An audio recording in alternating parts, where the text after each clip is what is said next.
My name is Paul Labovitz. I'm the superintendent here for the National Park Service, and welcome to the Mississippi National River and Recreation Area. It's so great to see some great friends and partners in the room. We have a great morning ahead with Secretary Sally Jewell. But I said I had an hour and a half to give you a little update on the status of this park.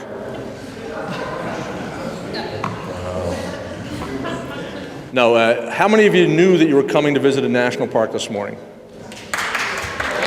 Great. Again, welcome. We're here at Harriet Island, which is a great St. Paul park. Our national park is an overlay of many other state, city, and county parks, so it's a little confusing at times. But we are the national park about the Mississippi River, so welcome to the riverbanks of one of the great rivers of the world. A lot of partners here: the Minnesota DNR, Wilderness Inquiry, the City of St. Paul. Probably most of you have your talons into us somehow as a partner.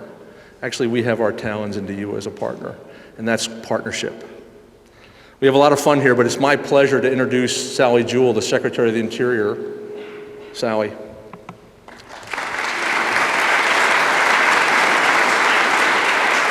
Thank you. Thanks, Paul.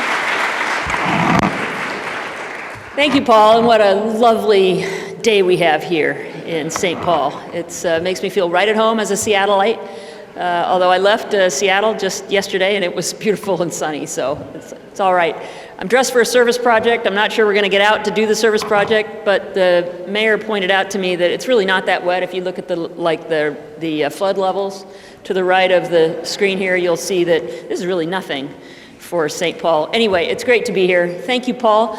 Not only for the introduction and for helping organize us here today, but for your great contributions to the Mississippi National River and Recreation Area, which is a national park site here, only 35 acres, but a great convener of folks who are embracing and turning their faces to the river. And Paul told us about that last night, gave me a nice brochure, your little guidebook on how you navigate the river, and I just wish I was here with Wilderness Inquiry to be paddling down it, although maybe not today. But Paul is going to be leaving as superintendent of this park to become superintendent of Indiana Dunes. So you're going to be losing a citizen of this region, but you will always have a supporter. And so just join me for a second in thanking Paul for his service.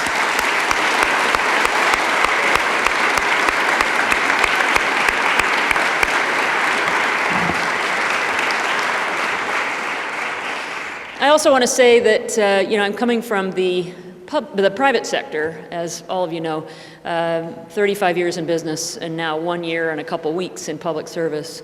But one thing that has been amazing to me is the incredible commitment and dedication of our public servants. For those of my friends in the federal family, basically no raise in 5 years, sequestration, shutdowns, all kinds of pummeling from the public, which is unfortunate because they truly are public servants and that's what they do. So if you work for the federal government, state government, county government, as a public servant, any other, could you just raise your hands here? Let's give these guys a round of applause for everything they do.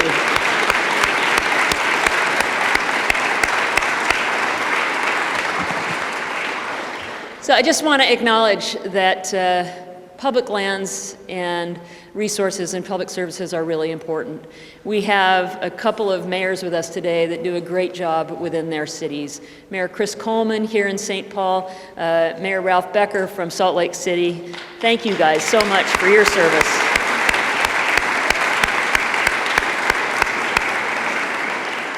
They both are the current president and will be the incoming president of the National League of Cities. And the National League of Cities, which we'll hear a little bit more about, wonderful organization that is not just mayors, but it's also muni leagues and parks and rec departments, and it thinks about from small communities to larger cities what we can do to build more thriving, vibrant communities, and that's part of what we're going to talk about today.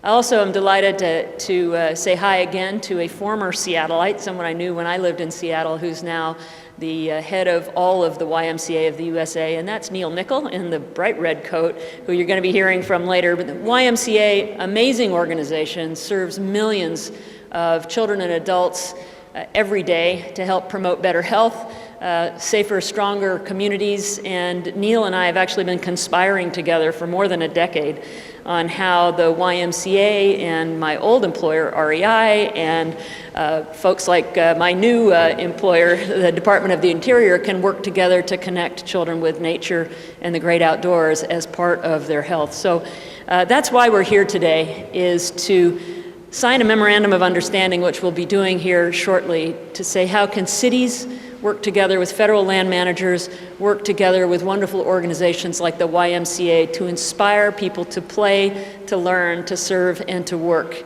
in the outdoors. So just a quick summary of what we're facing right now.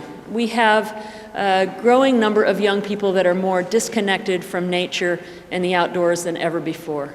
Yet we have a growing number of young people that are well-educated, tech-savvy, digital natives. I'm looking over here, there's a whole bunch of them.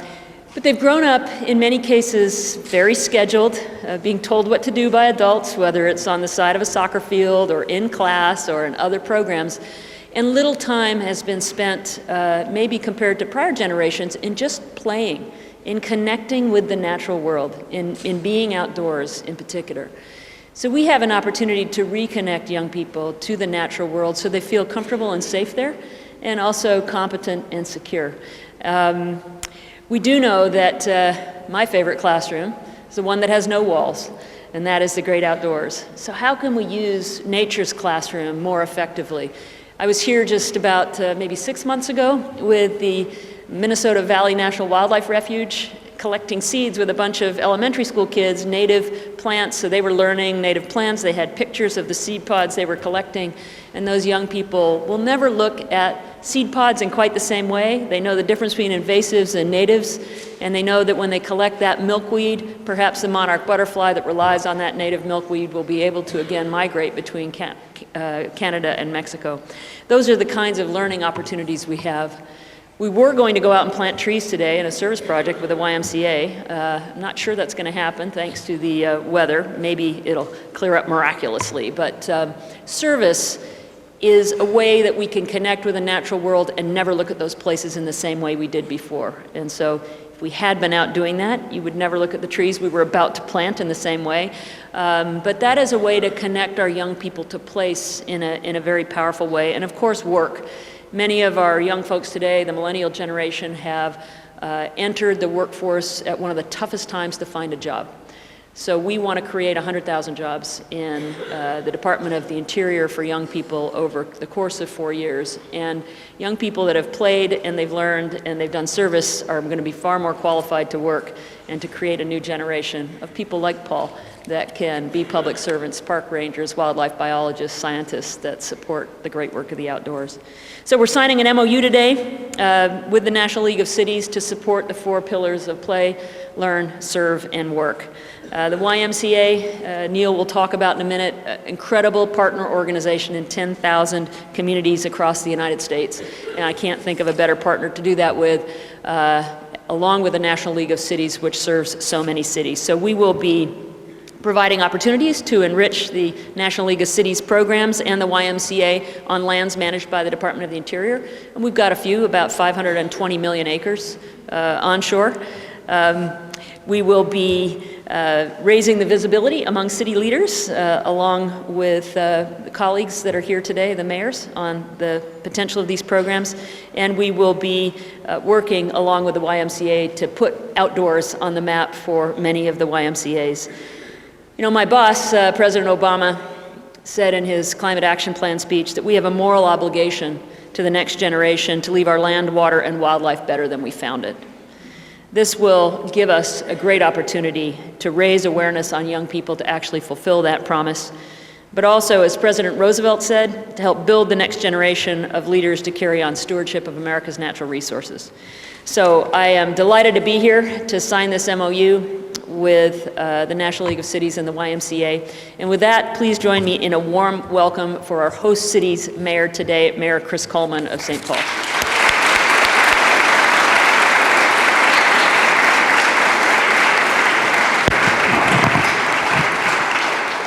Thank you, Secretary Jewell. It is a great pleasure to have you here with us in St. Paul, even in spite of the weather. But as you know from your former position, there's no such thing as bad weather, there are only bad clothing choices. And so we know that well in the city of St. Paul. We know that if you dress appropriately, you can conquer almost anything. We're blessed in this region to have two really internationally famous explorers, Anne Bancroft and Will Seeger, who both call St. Paul in and around this area as at least their birthplace or their home in various fashions. Actually, I think Will occasionally is known to be seen on a houseboat here on Harriet Island. But that does kind of inspire the imagination of a lot of our children to have someone that close, to have explored the great corners of the world, literally the caps of the world, at the North and the South Pole. And so nature is something that's very close to us here in Minnesota. It is a blessing to be on the banks of this great river in a national park. But in addition to that, we are on Harriet Island. And Harriet Island was named after Harriet Bishop, the very first school teacher in the city of St. Paul. And we're in the Wigington Pavilion. And Cap Wigington was the first black municipal architect in the history of the United States. And so when we combine those things, the river and the natural environment, with our first school teacher and the first African-American municipal architect, we combine those things to create a path forward for all of our children through learning, through nature, and in a way that includes everyone in that discussion, to make sure that all of our children, regardless of the economic status that they were born into, regardless of race, regardless of country of origin, that they have a path forward to success. And I am firmly believe that the more that we can connect our children to nature, the more that they can explore skills that they did not know that they even possessed or even wanted to possess, the more that they can connect in the classroom because of the confidence that they have learned along a trail, paddling down the river with Wilderness Inquiry, whether it is camping overnight in Lilydale Park, which is one of the great things. You talk to kids that are not, it's not unknown to hear gunshots outside their house, but it is a lot scarier to think about sleeping in a tent. In a, for them it might as well be grizzly bears all around and tigers and various things. But the fact of the matter is they overcome their fears, they challenge themselves, they make connections with others. I was thinking about this last night. I went to Outward Bound when I was, after I graduated from high school. It was my high school graduation present. And there's certain moments where you are completely dependent upon another human being, and that person is completely dependent upon you. When someone steps over a cliff and you're on belay, you better be doing your job, and you better make sure that you know how to do that job, and you better take it very seriously or someone's life is in trouble. When you are given that power, it changes you, and it's really an amazing thing that happens.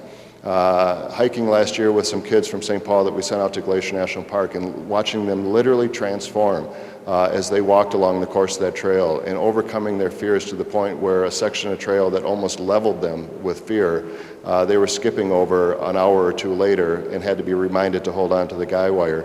That's the transformational power of wilderness.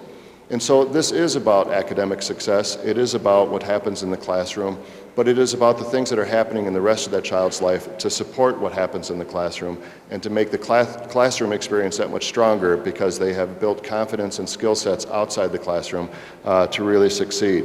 So we talk about the tenets here of play, obviously that is important, but the learning that goes on, the thousands and thousands of kids that take a trip down the river, that see bald eagles flying, that see the natural environment and understand how that kind of coexists with this built environment.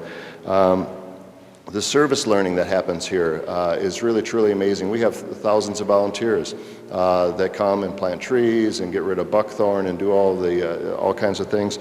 That happens on a regular basis, across the city of St. Paul. It's free labor, which we like. So we're not above that, but the fact of the matter is it is helping our kids learn a skill set.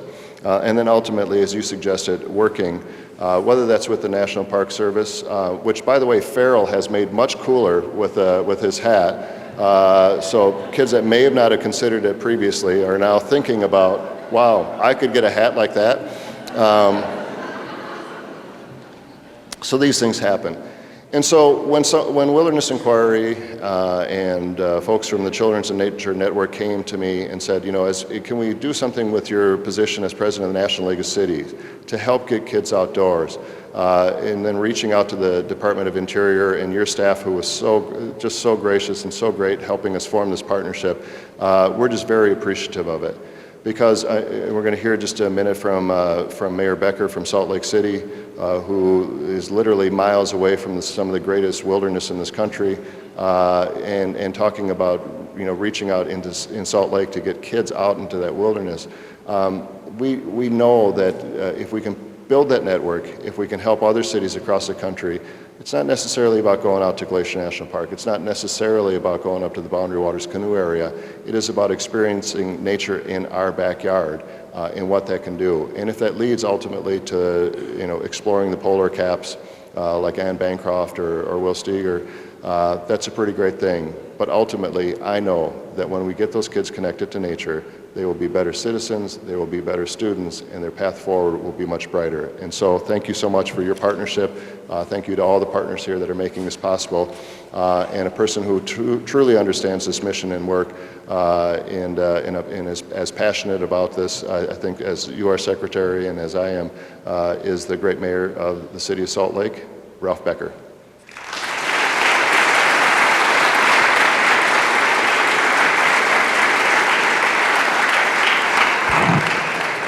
Thank you. It is so great to be here in St. Paul, to enjoy your weather, but more importantly, to celebrate the kickoff of maybe one of the most important things any of us as adults will do. It's funny, people have been saying, oh, thanks for coming all this way.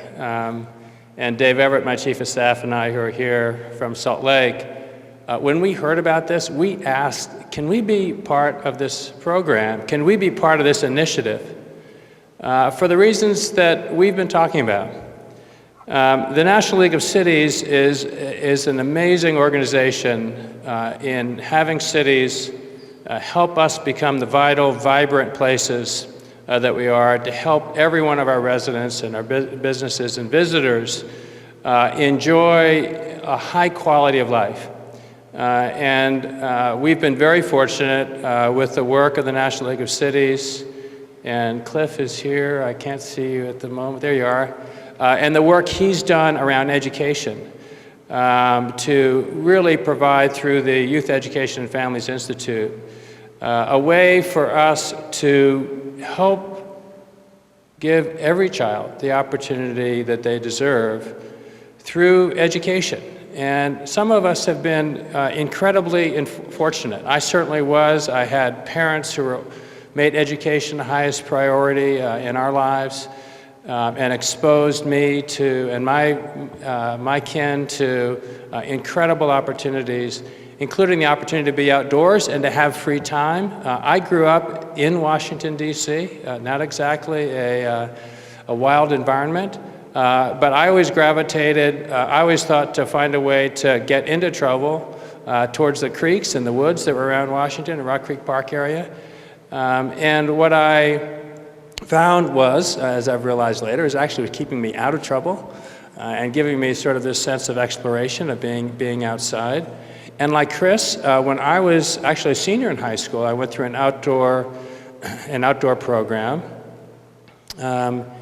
And it changed my life. It literally changed my life. It was the same year as the first Earth Day. And all of a sudden, I realized the incredible joy and the incredible satisfaction that comes from being outdoors. And from that point forward, in a way that was a meandering path, I pursued first in education, a career in environmental law and planning. And then thought I was going to make a career at the Park Service, where I worked for several years. But life takes funny turns, and I never would have ever conceived of, while I love public service, I never would have conceived of elective office, and certainly mayor of Salt Lake City, where I was going to graduate school. But now, in a way, I feel with this event and the work that we have an opportunity to do, it's kind of, in a way, a full circle. Because all of you who are here from your schools and the Y, will realize as you get outdoors and you have an opportunity not just to be exposed, but to have fun and to get the kind of satisfaction that Mayor Coleman was talking about really helping others and through the teamwork and interdependence, that there is an ability for us to learn about ourselves, to learn about the natural world that sustains us, and to realize that if we do not have and maintain these connections, our future is dull. At best, it's frightening at worst. And so this initiative, through the National League of Cities, through the Y, through the Secretary and Department of the Interior, and through all of us in our communities, I think is probably maybe the most important thing that we're going to have a chance to do. Those of us in our adult lives, and those of you who have a good chance to participate as youth, I think it's going to affect so many of you. So this agreement that will be signed today is in a way a launching, and I can tell you for us, Dave Everett, Chief of Staff who I mentioned, his whole background was before he kind of got into this weird political arena, was in environmental education, and it is a catalyst for us in the city to elevate our game in terms of what we're doing with kids and connecting in nature. You know, one of the things we do as mayors is we go around to schools, and I go around and visit schools, and a lot of the schools and classrooms I go into, I always ask the questions. Here we are with a backyard literally of mountains. How many of you get up in the mountains? And in most of the schools, particularly the poorer schools, a couple of hands will go out of 25 or 30 kids. What a waste. What a waste in terms of us not providing kids that opportunity and that exposure to spectacular places, to great fun, to great, ultimately, satisfaction and learning about how we're connected to our watersheds and our air and our land and our future. And so this is really an incredible, I see, personal opportunity for me, for us as Salt Lake City, and I'm excited to see us move forward and take us really to a whole nother level with the investment that we're all going to be making through this program. So with that, I'm really pleased to turn time over to Neil Nicole, the YMCA, who for, I'm going to say centuries now, but many, many decades, has really been leading the way in helping us orient our kids out of the classroom and into the outdoors.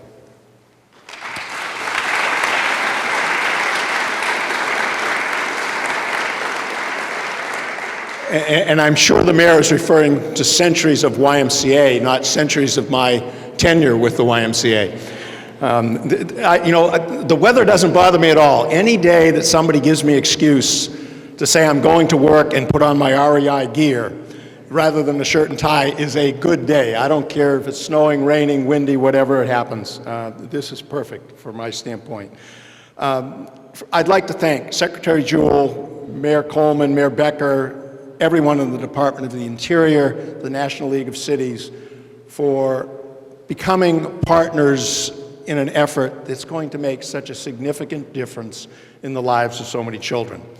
I also would be remiss if I didn't welcome a few of my colleagues who are here today and thank them for all of their efforts in putting this day together. For all of the young people who have come, I understand there is going to be an opportunity for just 4 of you to go outside for an hour and plant trees, so we'll be selecting you and you can prepare. But Glenn Gunderson, the CEO of the Twin Cities YMCA, Teresa Wittenberg from the Candy Ojai YMCA, and Chris Francis, CEO of the Duluth Family YMCA, thank you for joining us. And I'd also like to thank our partners from the Outdoor Alliance for Kids who are here today. They have been big players with us in trying to make the out of doors part of every child's life, and we could not be more thankful.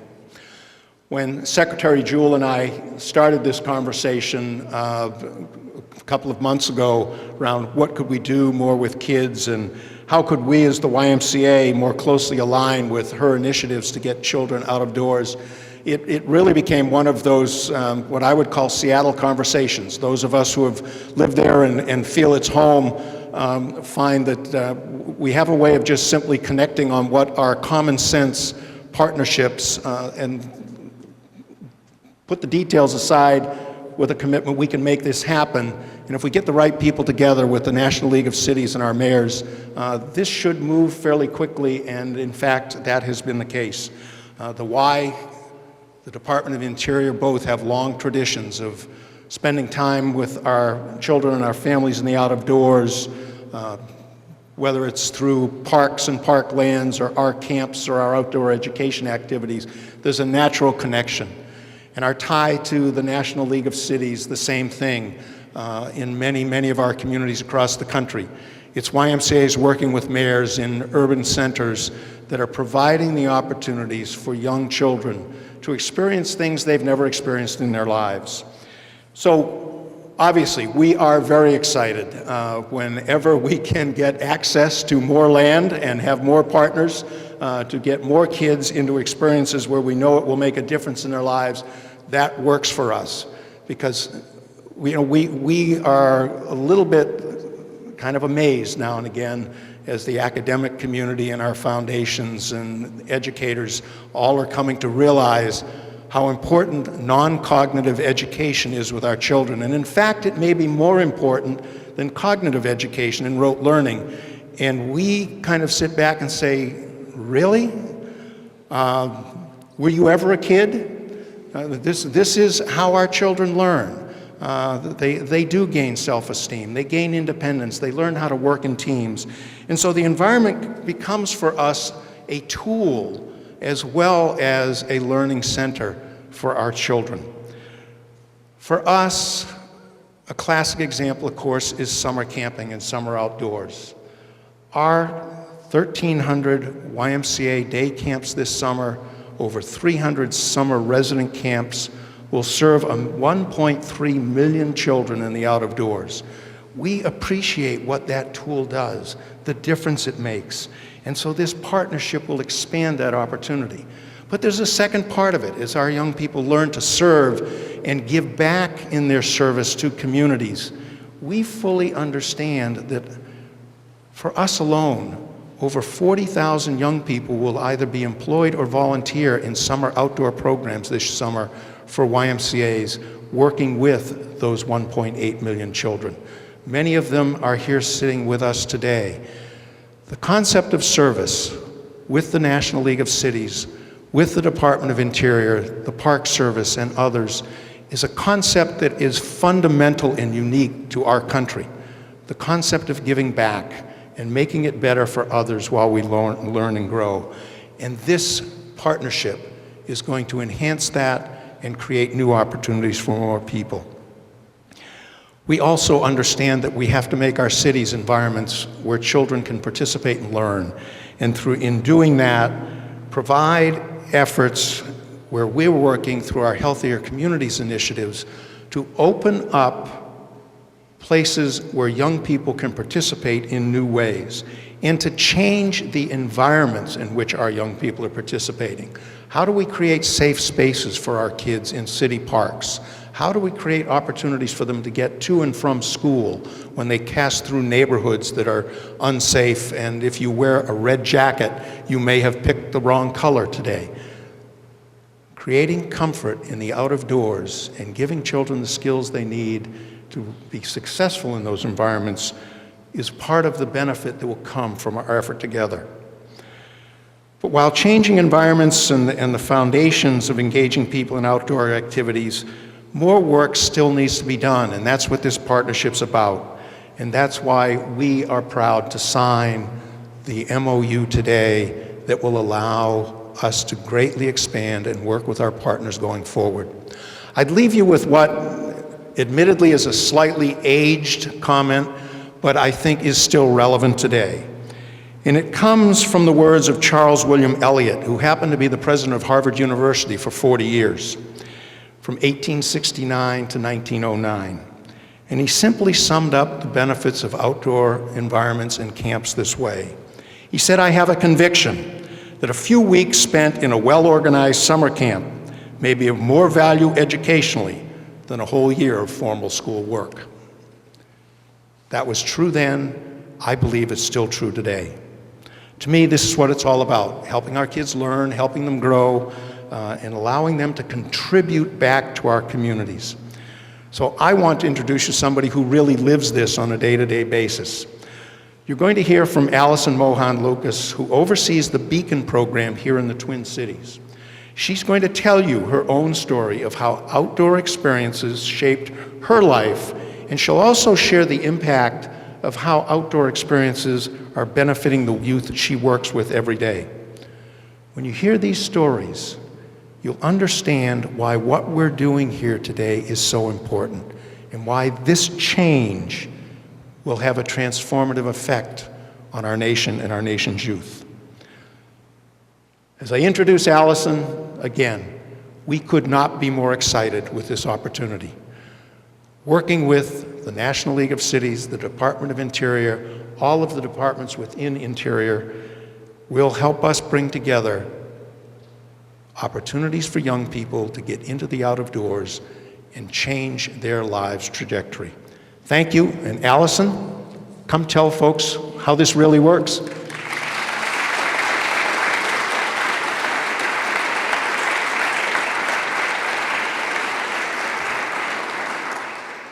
Good morning, everyone. So like Neil said, I work with the YMCA Beacons program, which is a program that is a collaborative initiative and transforms schools, high-need schools in particular, into active community centers during non-school hours.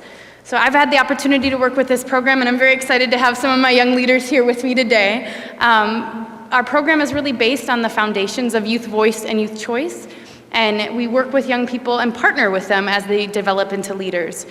So when I was asked to speak here, I thought of some of my own experiences that helped develop me into the leader that I am today. And I think of one in particular, which was an outdoor wilderness exploration camp that took about 15 young people and 2 adults to different campgrounds in Wisconsin. And part of the tradition, part of my favorite part, was we would arrive, we would all get excited, pick out our campsite, and then we'd have to divvy up the tasks. And so the counselors would have the young people partner and create that task list. We had to unpack the van, we had to, prep the food, build the fire, build the tent, and they would let us work together as a team to figure out how to make that happen. And so, the first couple experiences, I remember I didn't really step up. I sort of let it happen, went with the group, and I remember feeling really frustrated because I never got to build the fire. The boys always got to build the fire, and it was my favorite thing to do. And so, in that experience, I realized, the next time you need to step up, and so I did. And I think about how that went, how it felt to hear my voice feel important, how it felt to step up as a leader, and I really think that impacted the work that I do today and brought confidence and pride with me throughout my life. I still, in my work with the YMCA, find myself in groups of people with insurmountable tasks where we have to work as a team, figure out how to break it down, and build that fire. And so, really grateful for those early experiences. Now in my work, I've also had that opportunity to create these experiences for young people.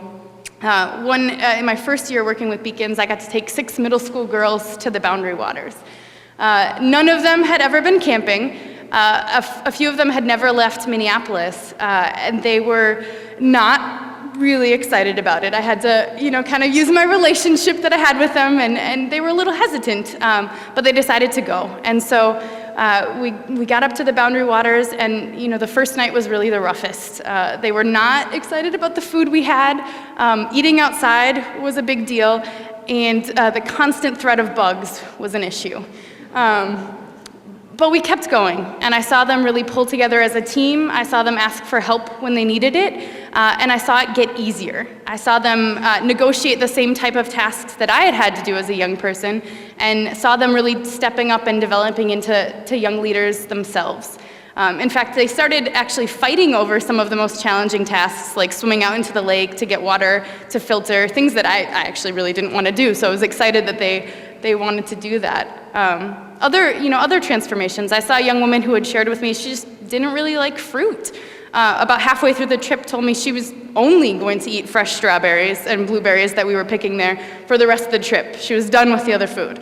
And to see that sort of life-changing moments for both them and for me was really critical. I saw them, as we come back with confidence. I saw them come back more courageous, When they would come stop in my office, they would often tell me it was a really rough day or they were really worried about the test, and I would say, well, do you remember that first portage? Is it worse than that? And it was not worse than that first portage.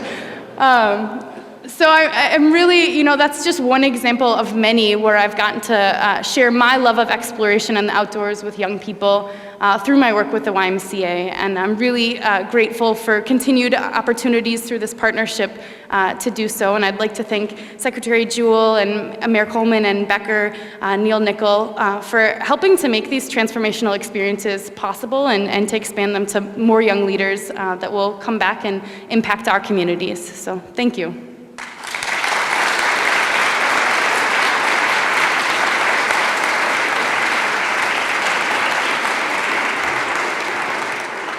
Can I ask the signatories of the MOU to step up to the table?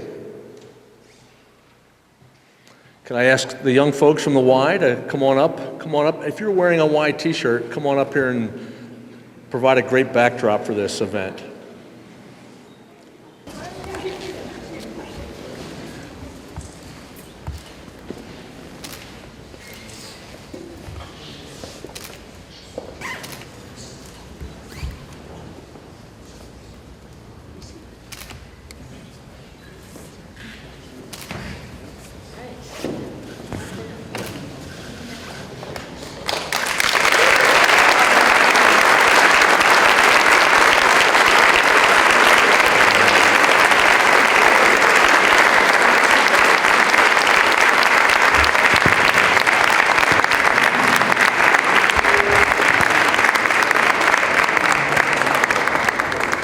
I'd like to thank all the folks who made this great event possible, and I want to thank specifically Ann Hunt from the City of St. Paul, who's done great work.